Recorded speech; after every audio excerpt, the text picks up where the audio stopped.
So everybody's kind of got these barometers of reopening. KBW basically says we're getting back to what, close to 80% of pre-COVID levels?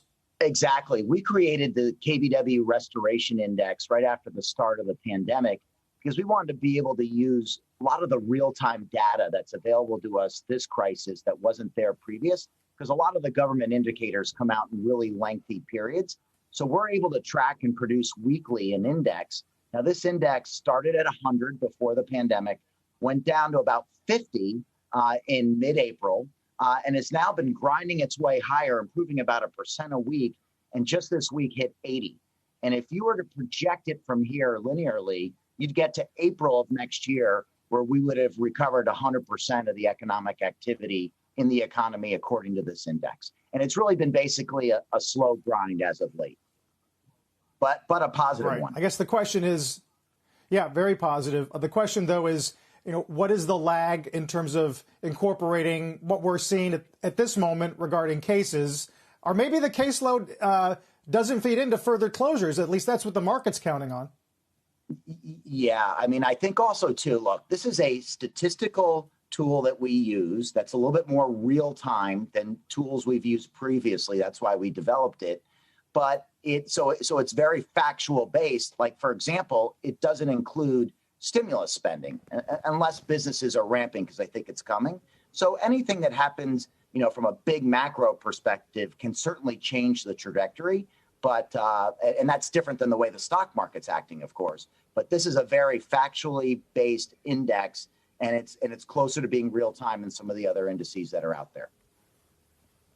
So but even Tom and Sarah, even on days when sorry, didn't mean to cut you off. I was just going to say, even on days when the market is very hopeful about stimulus and the cyclical stocks rally, it's materials and even energy sometimes outperforming the banks. So even if we get some good earnings next week that continues to show their resilience in the face of the recession and crisis, is that going to help the stocks? Well, very interesting you should say that. So if you go back to late September to today, the S&P is up about 5%. The Keefe Regional and the Keefe Big Bank Index is up 15. So that's starting to change. But I'll tell you, on a year-to-date basis, Sarah, it's been, as you know, brutal in these stocks. In my opinion, the market is over-discounting the valuations of the companies, and that the uncertainty gap is just too wide.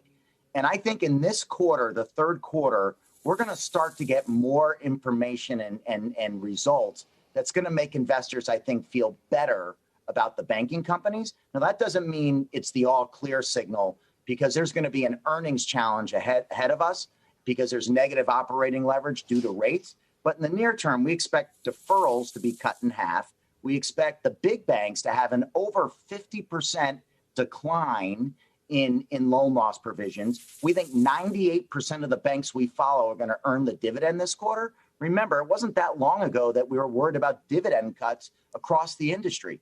So a lot of the, I think the stability pieces of the industry are really going to kick in. Doesn't mean we don't have an earnings challenge, but and then we have to deal with all the digital engagement that's happened during this period and what that's going to mean.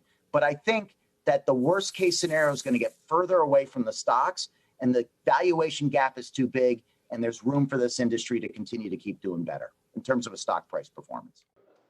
Shepard Smith here. Thanks for watching CNBC on YouTube.